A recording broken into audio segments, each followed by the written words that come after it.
Och, the wind in the clear days dawn blaast de kluts heel sterk uit die oude bay.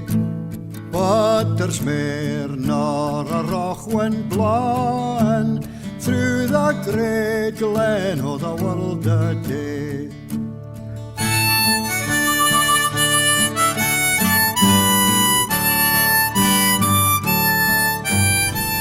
Now imagine Christmas if all you had was Mark and John's Gospels. No shepherds, no wise men, no manger, no Herod, and therefore no massacre of the children. You wouldn't be challenged by the Holy Family as refugees, and your community would not be built up quite so much in their devotion and their joy at the season. I doubt that we in particular, for whom fasting, except if we're trying to lose weight, is as meaningful as it's still in other cultures, that we have Luke's need to build up Jesus's credentials as someone who ate nothing, though nobody can claim he drank nothing, who ate nothing during a period of biblical shorthand for long enough for change, like the rain for the flood, the years in the desert, and so on. And yet we can grasp sufficiently the point of uphill conditions and what it's like to be under pressure. Be it even the quandary of a local church whose gas boiler has died in wintertime, being alarmed by the upfront cost of a sustainable option, rather than that tempting like-for-like replacement with its steeply rising costs ahead. But as I was saying, if you want a meaningful launch to the season of Lent from Luke alone, like Christmas without the star and the manger, you're lacking key points of the character of wilderness. Although Luke does enrich the Lent experience with the concentration on the priorities that drive human impact on the planet. The glory, or otherwise, of our aspirations to rule and possess.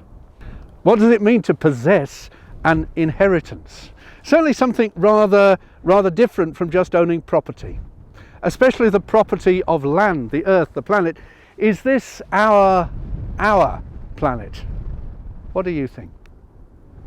Inheritance is not an object to be bought and sold with no strings attached. Indeed, the obligations, both to previous and future generations which are implied in inheritance, are alien to capitalist buying and selling.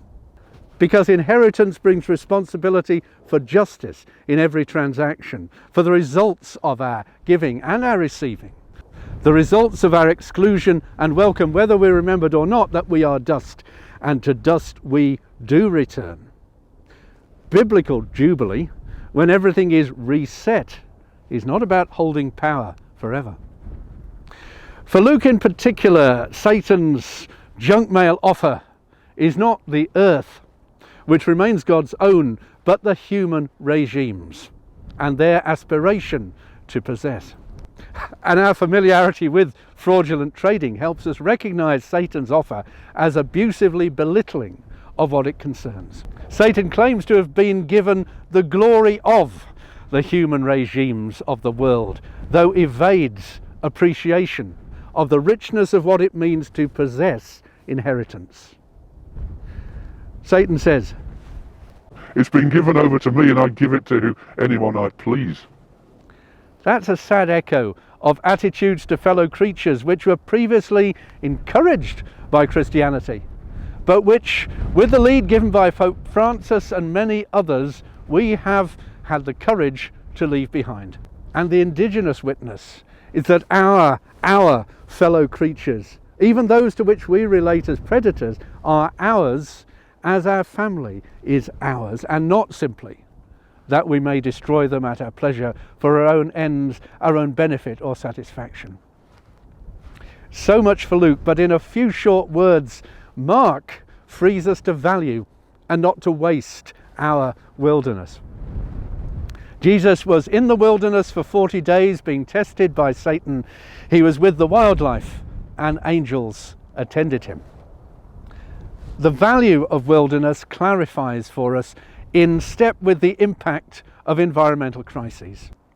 Biodiversity, carbon capture, the management of waters and more, those are the glory of the nations now. Those are the green feathers in their cap. And whatever seemed merely beautiful and therefore expendable now turns out to be indispensable to the life we share, and therefore any inheritance we may aspire to possess. Possess? Possess. It's an old English legal principle that possession is 9 points of the law. We're beginning the season of Lent with readings that reflect how possession and property and inheritance determine our actions and our behaviour towards our fellow stakeholders in God's rainbow covenant, our care for the earth. The earth who, both in the Exodus and in our day of crisis, who expresses in signs and wonder and terrifying power the will of God for justice, the anger of God at oppression, the anger of God at the belittling and othering of life. But our possessions do impact on our identity. Am I a man of property? But so does the inheritance that God so subversively offers inclusively, irrespective of power, privilege or property. Out in the wilderness, we meet John the Baptist. Do not begin to say to yourselves, we have Abraham as our father. For I tell you that out of these stones God can raise up children for Abraham, or even out of these slowly rewilding spoil heaps. Lent insists on the rights and authority and contribution of wilderness, and how we relate to that impacts on how we rise to the challenges of our day and age and living planet. The relationships with those entities of which we say they are mine also vary greatly. Marriage vows allow that we have and hold a partner, though we've also, and very happily, moved on from ideas that the partner thereby sacrifices all personal freedom and self-determination. Partners in marriage belong to each other, but to see a partner as private property would be to cross the line to abuse, and the same may be true of the land we call our home. Now, as I was reporting on some of the presentations in the COP campus, our friend Reverend Rory MacLeod of Skye provided this insight from Highland culture, which says much about a human relationship with a homeland. In former days, when a chief was inaugurated, the ceremony included the marriage of the chief to the land in the expectation that it would be fruitful under good leadership, yet bad leadership would have the opposite effect. Now in Scotland, where most land, like where I'm standing, is considered private property, it's nonetheless accessible, subject to the three principles of the right to roam: respect for the interests of other people, care for the environment, and responsibility for your own actions. These are principles, one could say, which would have got Jesus through the testing that Satan had lined up for him, even in a land laid waste like this. For Luke, apart from Luke's acknowledgement that wilderness is a frequent and intentional place of prayer for Jesus, it looks as if the prime significance of wilderness was emptiness of people. For us, the rainforests, the richest and most abundant biodiverse habitats, tick the wilderness box, but I wonder how Luke would have appreciated that. Or indeed the idea that when God gives a home to God's creatures, that does not imply the expulsion of others. Possession does not imply dispossession. How would Luke grasp the place of the small and ecologically significant populations of indigenous people in whose care, if not in whose legally certified possession, is 80% of the world's biodiversity, often within what we might call wilderness? Mark, by contrast with Luke, makes it clear that, as will be familiar to anyone who's immersed themselves into a wilderness, Jesus lived alongside the wildlife and that angels took care of him. Fasting or not, Jesus found hospitality in wilderness. Because wilderness, even if it's abandoned by people, is the inheritance possessed by that wildlife. And angels are agents of and dwellers in creation. They are servants of God, who is the sustainer of heaven, the sky, and earth both, who gives possession and who stands with the dispossessed. Angels in the wilderness are perhaps, if I can say this without romanticisation, like the human participants in so many wilderness landscapes. That made me think too of the ravens who fed Elijah, and the repeated futile attempts of theologians to identify those ravens instead as people.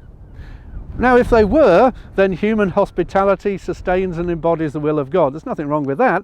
But if they were not, as most scholars agree, we see the hospitality of creation, hospitality being the oldest and most fundamental of all sacred and ecological duties of faithful people, and indeed of humanity as a whole. Wilderness then is the place given by God as a habitat and inheritance to the wildlife. To those whom an Inuit woman at COP described without artifice as our animal relatives. And I say that because I think that that's who I'm most concerned about, who is impacted. Even if land is given by God to us, it is not ungiven by God to them. So although Luke presents a landscape void of human domination, I'd like to suggest that the idea of a wasted land is foreign to most Bible writers, and that it must be also rejected by us, even as we embrace our horror at colonial history, where Europeans landed with guns on the shores of an ancient homeland and declared that habitat terra nullius, a void and vacant property ripe for exploitative possession. Perhaps God alone can create a wilderness, but wasteland, well, that's human prerogative, though, as I'm noticing on these 5 heaps of industrial waste, it may not be a permanent one. A dry wilderness into which come streams of living water, as might be the case with infrequent rainfall, rapidly becomes a blossoming wilderness. It ceases to be parched but does not cease to be a wilderness, even as life bursts forth in green and active fruitfulness. A species given a habitat as their inheritance may add to its richness, but does harm if they merely dominate. Monoculture, where even the diversity of the hedgerows is banished, that is the true desert. The fitness of our survival happens through negotiation. An ecosystem is a sensitive web of interdependence, and the result of that, again an indigenous view consonant with the Bible, is wealth. Our territories are not given other than to be conserved, said a leader from the Amazon, not as an economic commodity, but, listen carefully, as a source of wealth.